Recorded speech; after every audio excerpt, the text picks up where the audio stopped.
वहां गेट पर अंतरा को एक बूढ़ी औरत जो काफी कड़क स्वभाव की लग रही थी, वो अपने हाथों में आरती की थाल लिए खड़ी दिखी। तो वहीं उन्हीं के साइड एक एजड आदमी और औरत मुस्कुराते हुए खड़े थे। अंतरा सभी को नोटिस कर रही थी। तभी ध्रुवी आगे आकर सभी के पैर छूती है, जिसे देखकर अंतरा भी जल्दी जल्दी सभी के पैर छूते हुए सभी को देखकर स्माइल करने लगी। वो बूढ़ी औरत अंतरा को ध्यान से देखते हुए सभी की आरती करती है और फिर उन्हें अंदर आने का इशारा करती है। अंतरा को उनके ऐसे चुप होने से थोड़ा डर लग रहा था। वहीं पाखी सभी से खुशी से मिली। उसके परिवार में उसकी दादी थी जो काफी कड़क स्वभाव की थी।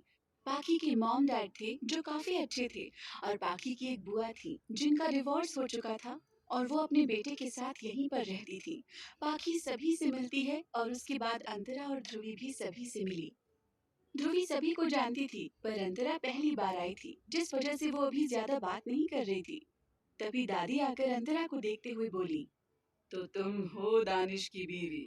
अंतरा उनकी आवाज से उनकी तरफ देखकर बस अपना सर हाँ में हिलाती है। तभी दादी आगे बोली, और मेरा परपोता कहाँ है, जिसका मुझे तुम लोगों से भी ज्यादा इंतजार था? वहीं दानिश अभी ध्रुव के साथ बाहर ही रुककर कुछ बात करने लगा था। दक्ष भी उसी के पास ही था। अंतरा उनकी बात पर धीमी आवाज में बोली, वो बड़ी दादी, दक्ष दानिश के पास है, अभी वो आते ही होंगे। हे राम, क्या जमाना आ गया है। आजकल की बीवियां तो अपने पति को सीधे नाम से बुलाती हैं। दादी तेज आवाज में अंतरा की बात पर बोली। अंतरा उनकी बात सुनकर उन्हें ना समझी में देखने लगी, क्योंकि वो शुरू से दानिश को उसके नाम से ही बुलाती थी और शादी के बाद भी वो इसी नाम से बुलाती थी। फिर अभी ये सुनकर उसे सच में कुछ समझ नहीं आ रहा था। तभी पाखी की माँ सुलेखा जी अंतरा और ध्रुवी के पास आकर बोली, माँ, हम बाद में बात करेंगे। अभी बच्चे सफर से आए हैं तो इन्हें आराम करने दीजिए। और फिर उन दोनों की तरफ देखते हुए बोली, अंतरा बेटा, ध्रुवी, जाओ, तुम दोनों को पाखी रूम दिखा देगी और मैं नौकर से कुछ सामान भिजवाती हूँ। उनकी प्यार भरी बातें सुनकर अंतरा को थोड़ा अच्छा महसूस हुआ और वो फिर स्माइल करते हुए पाखी और ध्रुवी के साथ ऊपर रूम की तरफ चली गई। वहीं पाखी की बुआ, जो अंतरा को अभी भी घूरे जा रही थी, वो आकर अपनी माँ रीना से बोली, माँ, यही वो लड़की है जिससे दानिश ने अपने मन से शादी की थी, और ये लड़की उसी घर में रहती थी जिसे गोद लिया था उन लोगों ने। अपनी बेटी रचना की बात सुनकर रीना बोली, हाँ, मुझे इसके तेवर ही सबसे अलग लगे और मुझे इसमें कोई बुराई अभी तक नहीं दिख रही, पर मैं अभी ज्यादा इसके बारे में कुछ बोल नहीं सकती। कुछ दिन बिताने दो, असली रंग पता चल जाएगा। उनकी बात पर रचना सर हिलाती है और तभी ध्रुव दक्ष को अपनी गोद में लिए अंदर आया। दक्ष इस समय तक सो चुका था पर दानिश वहाँ नहीं था। रीना जी ध्रुव की गोद में छोटे से सोए हुए दक्ष को देखती हैं, जिसे देखकर ही उनके चेहरे पर बड़ी सी मुस्कुराहट आ गई और वो ध्रुव के पास जाकर उसकी गोद से दक्ष को अपनी गोद में लेते हुए बोली, ये हमारे ओबरॉय खानदान का पहला बच्चा है। ध्रुव उनकी बात सुनकर मुस्कुराने लगा और रीना आगे दक्ष को प्यार से देखकर बोली, ये तो बिल्कुल अपने बाप पर गया है। इतना कहकर वो दानिश को इधर उधर देखते हुए ध्रुव से बोली, कहाँ चला गया दानिश? वो आया तो है ना? ध्रुव उनकी बात पर बोला, जी बड़ी दादी, वो आया है, बस उसे किसी का कॉल आया है जिससे वो अटेंड कर रहा है, अभी आता होगा। उसकी बात सुनकर रीना बोली, ठीक है, अच्छा तुम जाओ, अब आराम करो। ये कहकर वो दक्ष को प्यार से निहारती हुई उसे लेकर वहां से चली गई और ध्रुव ऊपर अपने रूम में चला गया। वहीं कुछ समय बाद पाखी अंतरा को उसका रूम दिखाकर अपने रूम में आकर फ्रेश होने लगी। अब तक रात हो चुकी थी और अंतरा भी इस समय बाथरूम में फ्रेश हो रही थी। फ्रेश होने के बाद अंतरा रूम में आई और दक्ष को देखने के लिए रूम से बाहर निकल गई, क्योंकि दक्ष अभी तक रूम में नहीं आया था और अंतरा को उसे फीड कराना था। अंतरा अभी स्टेयर्स के पास पहुंची ही थी कि वो किसी से टकराते टकराते बची और खुद सॉरी बोलते हुए सामने देखने लगी तो सामने एक 22 साल का हैंडसम सा लड़का अंतरा को ध्यान से देखते हुए खड़ा था। अंतरा उस लड़के को देखते हुए ठीक से खड़े होते हुए बोली, सॉरी, मैं वो थोड़ी जल्दी में थी इसलिए देखा नहीं आपको। वो लड़का अंतरा को देखकर स्माइल करते हुए बोला, हेलो भाभी जी, आपने मुझे पहचाना नहीं? अंतरा उसके ये कहने पर उसे घूरने लगी। उसे सामने खड़ा इंसान ज्यादा याद नहीं आ रहा था। तभी वो लड़का, जिसका नाम मोहित था, वो अंतरा से बोला, भाभी, आपको मैं शायद याद नहीं हूँ, क्योंकि हम कभी मिले ही नहीं हैं। ये कहकर मोहित हंसने लगा, जिसे देखकर अंतरा भी धीरे से स्माइल करते हुए सर हिलाती है और बोली, जब हम दोनों कभी मिले ही नहीं हैं, तो आपने ये क्यों कहा कि पहचाना नहीं? अंतरा की बात सुनकर मोहित बोला, वो इसलिए, मुझे लगा कि शायद पाखी ने बताया हो कि उसका एक कजिन भी है। पर बुरी बात है, उसने आपसे मेरे बारे में नहीं बताया। ये कहते हुए मोहित ने मुंह बना लिया। मोहित जो कि पाखी की बुआ रचना का बेटा था। तभी अंतरा को कुछ याद आया और वो मोहित से बोली, हाँ मुझे याद आया, बड़ी माँ ने बताया था और मैं आपसे कभी मिली नहीं थी, इसलिए आपको पहचान नहीं पाई, सॉरी। अंतरा की पोलाइट बातें सुनकर मोहित के चेहरे पर स्माइल आ गई और वो अंतरा से बोला, अरे कोई बात नहीं भाभी, मैं आपका छोटा देवर हूँ, तो आपको मुझसे ऐसे फॉर्मल होने की जरूरत नहीं है। आप ये बताइए कि आप जा कहाँ रही थी? क्या कुछ चाहिए था आपको? मोहित उससे सवाल करता है। अंतरा मोहित की बात सुनकर हाँ में सर हिलाते हुए बोली, हाँ वो मैं दक्ष को ढूंढने जा रही थी, बहुत देर से मैंने उसे नहीं देखा, उसे भूख भी लगी होगी। अंतरा की बात सुनकर मोहित हंसकर बोला, बस इतनी सी बात। चलिए मैं आपको दक्ष के पास ले चलता हूँ। अंतरा उसकी बात सुनकर स्माइल करते हुए उसके साथ नीचे आ गई और मोहित उसे लेकर सीधे अपनी दादी रीना के कमरे में चला गया। अंतरा उनके कमरे में आई तो उसकी नजर बेड पर गई जहाँ दक्ष लेटा हुआ था और रीना जी इस समय उसकी तेल मालिश कर रही थी। अंतरा दक्ष को ठीक देखकर अब जाकर चैन की सांस लेती है और उसके चेहरे पर स्माइल आ गई और वो अंदर रीना जी के पास जाकर धीरे से बोली, बड़ी दादी क्या मैं दक्ष को ले सकती हूँ? अंतरा को ऐसे दक्ष को उनसे ले जाने में अच्छा नहीं लग रहा था, जिस वजह से वो उनसे रिस्पेक्ट के साथ पूछती है।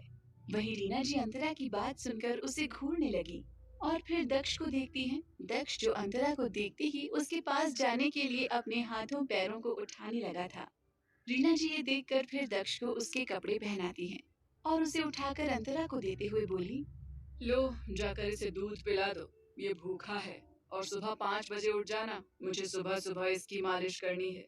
पता नहीं देविका ने कैसे इसकी तेल मालिश की है, कितना कमजोर लग रहा है मेरा परपोता। रीना जी देविका जी पर चिढ़ते हुए दक्ष को अंतरा को दे देती हैं। वहीं अंतरा उनकी बातें सुनकर मन में बोली, सुबह 5 बजे, तब तक तो दक्ष भी नहीं उठा रहता।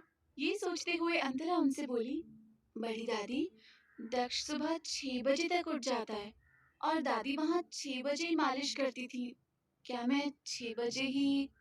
अंतरा की आगे की बातों को चुप कराते हुए रीना जी बोली, देविका की लापरवाही की वजह से ही आज दक्ष मुझे कमजोर लग रहा है, इसलिए मुझसे ज्यादा बड़बड़ करने की जरूरत नहीं है। जो कहा है वो करो। अंतरा उनकी बात सुनकर दक्ष को ध्यान से देखने लगी। दक्ष जो कि आम बच्चों से काफी ज्यादा स्ट्रॉन्ग और एक्टिव था, उसकी ग्रोथ काफी अच्छे से हो रही थी। हर मंथ दानिश के साथ अंतरा दक्ष को लेकर डॉक्टर के पास जाती थी और उनसे दक्ष का मंथली चेकअप करवाती थी। अंतरा ये सब सोचते हुए रीना जी को देखने लगी और फिर गहरी सांस लेकर बोली, जी बड़ी दादी मैं 5 बजे ही लेकर आ जाऊंगी। ये कहकर अंतरा मोहित के साथ उनके रूम से दक्ष को लेकर चली गई। अंतरा उनकी बात ना मानकर उनकी डिसरिस्पेक्ट नहीं करना चाहती थी, जिस वजह से वो उनकी सारी बातें चुपचाप सुनकर बाहर निकल गई। मोहित जो ये सब देख रहा था वो अंतरा से बोला, भाभी, दादी थोड़ी मूडी टाइप की हैं, पर वो दिल की बुरी नहीं है। आप उनकी बातों का बुरा मत मानना। मोहित की बात सुनकर अंतरा मुस्कुराते हुए ना में सर हिलाकर बोली, अरे नहीं नहीं, मैं उनकी बातों का बुरा नहीं मान रही, तुम ऐसा मत सोचो। अंतरा ने दक्ष को फिर अपने सीने से लगा लिया। दक्ष खुश होकर सिर्फ अंतरा के साथ रहता था।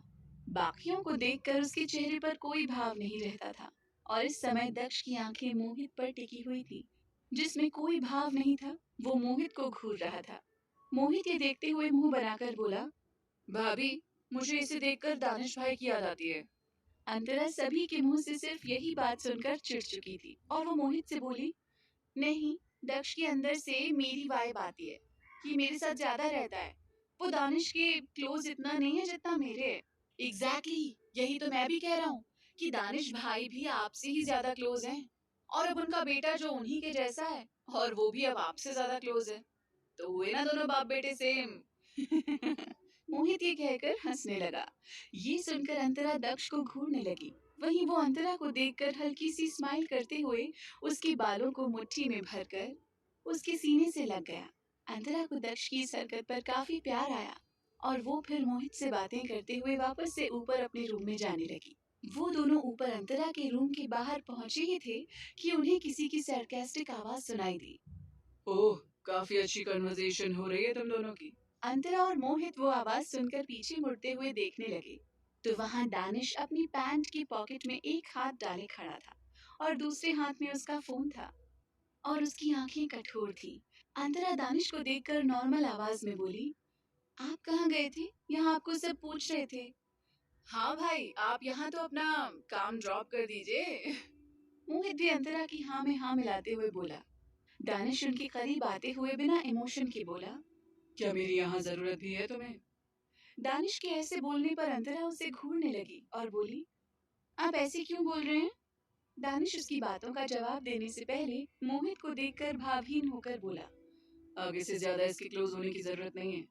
अपने आप से मतलब रखो, वो अच्छा होगा तुम्हारे लिए। Now go.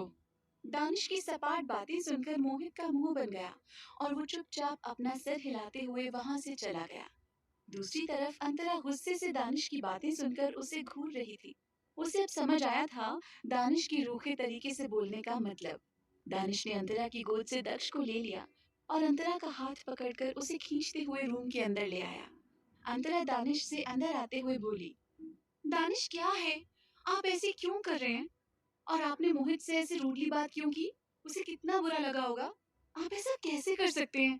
अंतरा ये सब बोलते हुए खुद के हाथों को भी छुड़ा रही थी जिसे दानिश ने कस कर पकड़ रखा था। क्या चाहता है दानिश? क्या होगा अब इनकी जिंदगी में आगे? जानने के लिए सुनते रहिए वजह तुम हो।